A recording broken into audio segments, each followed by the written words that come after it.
राधा वल्लभ श्री हरिवंश। इस वीडियो में मैं आप सभी को नवरात्रि में प्रज्वलित किए जाने वाले अखंड दीपक के बारे में संपूर्ण जानकारी, जिसमें बाती बनाने से लेकर के अगर किसी के पास गाय का देसी घी उपलब्ध नहीं है तो वो दीपक में कौन से तेल का प्रयोग कर सकते हैं, दीपक की लौ किस दिशा में होनी चाहिए और दीपक माता के किस ओर रखना चाहिए, दाएं भाग में या बाएं भाग में, मतलब दीपक रखने का स्थान कहाँ पास होता है। और अगर बाती बढ़ानी हो, दीपक धीमा जल रहा हो, बाती बढ़ानी हो तो कौन सी सावधानी रखनी चाहिए ताकि दीपक बुझे नहीं, और अगर गलतीवश दीपक बुझ जाता है तो क्या प्रायश्चित क्या करना चाहिए, इस बारे में भी जानकारी दूंगी। तो संपूर्ण जानकारी के लिए इस वीडियो को अंत तक जरूर देखिएगा। सबसे पहले तो दीपक खाली यूं ही नहीं रखा जाता है, इसके लिए जो है आप अष्टदल कमल जरूर बना लें चावल से। वैसे तो सबसे अच्छा है कि एक थाली में आप चावल रख लें, उसके ऊपर जो है दीपक रखें, ठीक है। और बाती के बारे में बात कर लेते हैं। देखिए, जो हम दीपक प्रयोग करते हैं, आजकल लोग खड़ी बाती वाला दीपक प्रयोग करते हैं, या तो आप मिट्टी का दीपक जैसे हमने प्रयोग किया है उस प्रकार से जो है आपको करना चाहिए। लेकिन मिट्टी का जो दीपक होता है वो तेल सोखता है, इसलिए लोग प्रयोग नहीं करते हैं। तो इसके लिए आप इसी तरह से गोल पीतल का दीपक भी ले सकते हैं, ठीक है ना, लेकिन गोल ही लेना चाहिए। जिसमें खड़ी बाती का प्रयोग होता है उसमें देखिए थोड़ा सा दीपक बुझने की हमेशा ज़्यादातर संभावना रहती है बाती बढ़ाने के समय पर। तो ऐसा काम ही हम क्यों करें जिसमें मतलब ऐसी कोई संभावना है। हमेशा बाती बढ़ाते समय जो है दीपक बुझ जाने की संभावना रहती है, तो इसलिए जो है आप गोल दीपक का ही प्रयोग करें, यही हमेशा पुराने समय में चलता आ रहा है। तो इसमें आसानी रहती है बाती बढ़ाने में, कोई झंझट ही नहीं रहता कि वो बुझेगा, ठीक है।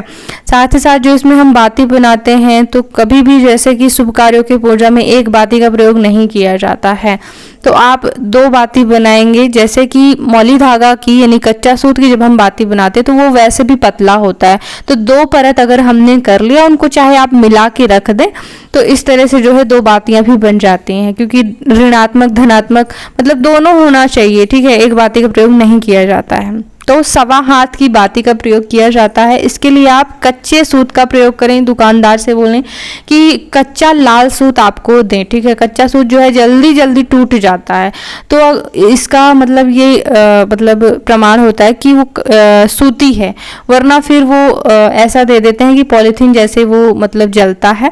तो कच्चा सूत ऐसा लें जो सूती रहे तो वो जलेगा, ठीक है, अच्छे से। तो कपास का इस प्रकार से लेकर के और लाल ही बाती का प्रयोग करें। माता की पूजा में लाल बाती का प्रयोग उत्तम माना जाता है। और अब बात आई कि उसमें घी डालें या फिर तेल डालें, तो आपकी सामर्थ्य पर निर्भर, लेकिन सबसे महत्वपूर्ण जानकारी ये कि 500 वाला घी तो बिल्कुल ही प्रयोग ना करें। जैसे कि तिरुपति बालाजी के मंदिर के लड्डू प्रसाद में जो घी मिलाया गया था उसमें गाय की चर्बी और मछली का तेल पाया गया है, तो सस्ता घी अगर लेना है तो गाय की चर्बी और मछली के तेल से अच्छा है कि आप रिफाइंड का तेल प्रयोग कर लें, ठीक है। वैसे शास्त्रों में रिफाइंड तेल का ऐसा कोई मतलब वर्णन नहीं है, ग्रंथों में जो है तिल का तेल ही पूजा के लिए उपयुक्त बताया जाता है। तो या तो आप गांव से खरीदें जान समझ कर कि ये देसी गाय का घी ही दे रहे हैं, और अगर ये आपको लग रहा है संभावना कि देसी घी नहीं है तो फिर आप जो है तेल का ही प्रयोग कर लें, तिल का तेल उत्तम रहेगा। और रिफाइंड का तेल भी प्रयोग करते हैं गाँव में लोग, ठीक है। हम लोग के यहाँ जैसे कि हमने किसी के यहाँ देखा है कि रिफाइंड का तेल भी प्रयोग करते हैं, तो जिसकी बहुत इच्छा है वो नहीं रह पा रहे हैं भक्ति में, मतलब उन्हें अखंड दीपक प्रज्वलित करने की बहुत ज़्यादा इच्छा है, तो वो रिफाइंड का तेल भी प्रयोग कर सकते हैं।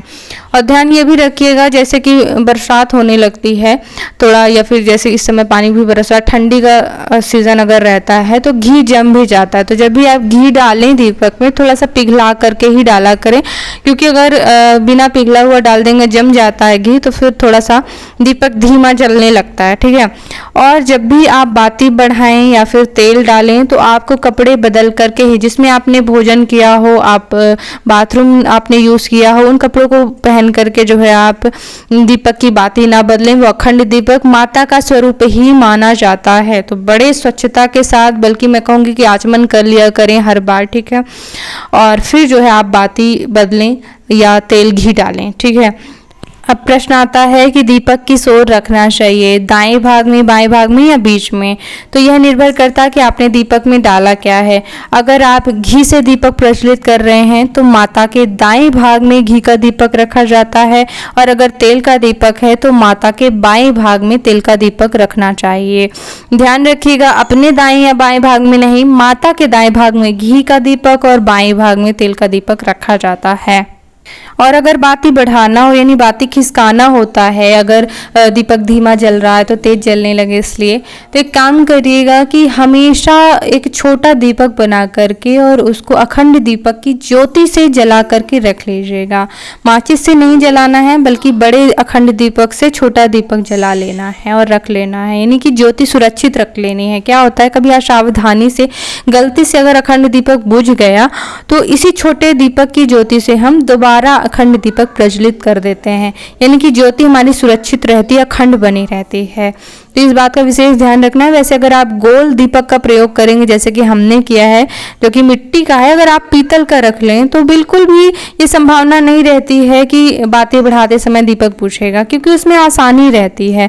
जो हम खड़ी बाती बनाते हैं आजकल जो दीपक आता है उसमें बहुत ज़्यादा डर रहता है, तो बार बार दीपक बुझ जाए फिर बाती बढ़ाते टाइम जलाना अच्छा नहीं लगता है। तो कम से कम आप गोल दीपक का ही प्रयोग करें ताकि संभावना ही ना रहे बुझने की। तो इसी तरह से सावधानी से जो है आपको माता को प्रसन्न करने के लिए अखंड दीपक की स्थापना करनी है।